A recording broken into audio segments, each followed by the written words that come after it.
it's your buddy Peace and Harmony with you here today. We are focusing in and zooming in on how a narcissist and or a psychopath defines their identity. And that is based on the acknowledgement and validation that they receive from others. The narcissist will base their sense of self on the validation, approval, and acceptance that they receive from others. So when we talk about the shallowness or the pathology of this, it is because the narcissist and the psychopath both lack empathy. There are neurological networks that are in the brain, in the mind, that create the various hormones and chemical reactions, which basically cause people to bond together. Oxytocin, dopamine, the adrenalines. All the different hormones that cause people to feel connected or basically be on the same vibe, be on the same wavelength, be on the same vibe, if you will. And when you talk about positive vibes, these are the positive bonding emotions, and oftentimes they are rooted in humanity, humility, and humbleness. It's not based on arrogance or look at what all you have given to me or validate me. And what do you think about me? It's based on something deeper. It's based on something internal. And the narcissist and psychopath value this outer recognition, which oftentimes is created as really a false show of their personality. So particularly in the psychopath, which is on a spectrum, the psychopath is more severe in terms that they lack a conscience, they lack a sense of right or wrong, and they lack really sort of any sort of emotional connection to people. They really just look at life as to how can I overtake and manipulate and outsmart people? How can I target them? How can I tell them things that they want to hear? And they're very, very hollow inside, and they this causes an ability for them to manipulate others without feeling guilt, whereas most people, inherently, they would feel, well, that is wrong. The psychopath does not have that experience whatsoever. So this gives them the ability to manipulate others, take advantage, get access, and do things that are beyond really what most people would do. Oftentimes criminal in nature, illegal in nature, and they create this severity, which is that much is kind of a hack into people's heart. And they don't feel the remorse, they don't feel guilt, so it's very confusing to a lot of people because they seem so outwardly attractive. They seem so outwardly, nice. They might have taken them on vacations, dinner, shows. They might have helped them or been there for them in certain points of their life. But they base this relationship in the beginning through what people know as love bombing, but oftentimes it's created as a setup. It's designed with a specific outcome in mind. In other words, one is being targeted, one is being looked at, scoped out for what they can take from you. It could be money. They could see that you come from a family with money. They could see that you're a good person and that you're an easy target for them. The fact that you care, the fact that you tolerate abuse, the fact that you are naive to their ways and that you are a genuinely good, caring, loving person, and that you're ignorant and blindsided to their splitting, their double life, their lies, that you just, you follow along naively or docilely, and that you're not aware or know what to look for in these types of behaviors. So you're easily outsmarted, easily duped, easily manipulated, and that they can just basically keep you strung along, and they just kind of maintain this false connection to you, whether it's giving you gifts, whether it's telling you certain things. They are going to manipulate in a specific way, but it's always coupled with a simultaneous disrespect or lack of attentiveness or hurt and flaw that they are going to assign to you. And oftentimes the narcissist or psychopath will tend to resent the very people who they have love bombed because they feel disappointed, or that, someone is so stupid to not attend to their own needs. So they'll say, well, why don't you do this? Why can't you be this? Why can't you be strong?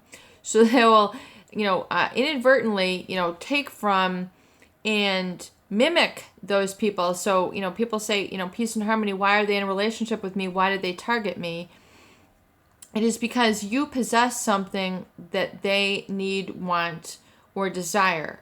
Whether it can be a personality trait, whether it can just be, to give them the appearance that they're befriending somebody in the office, befriending somebody in the community, befriending somebody in the church, giving them a marriage with which they look normal. It's almost the depths of their selfishness and their lack of empathy are shocking to people. And the fact that it's so shocking, people can almost not see it with their own eyes. They say, I cannot even believe that this is happening, and I can't believe this has happened to me, so I'm not going to even acknowledge it. I can't even stomach it. I cannot even fathom that this is what happened, so I'm just going to push it away, push it away, push it away.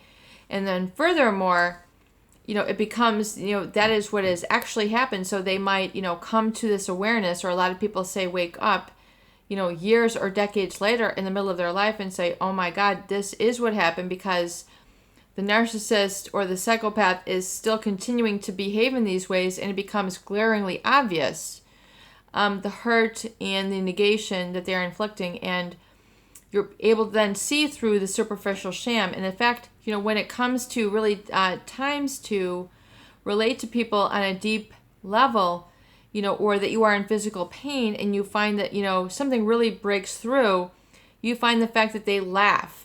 They might laugh at you when you are hurt, or laugh at you when you're sick.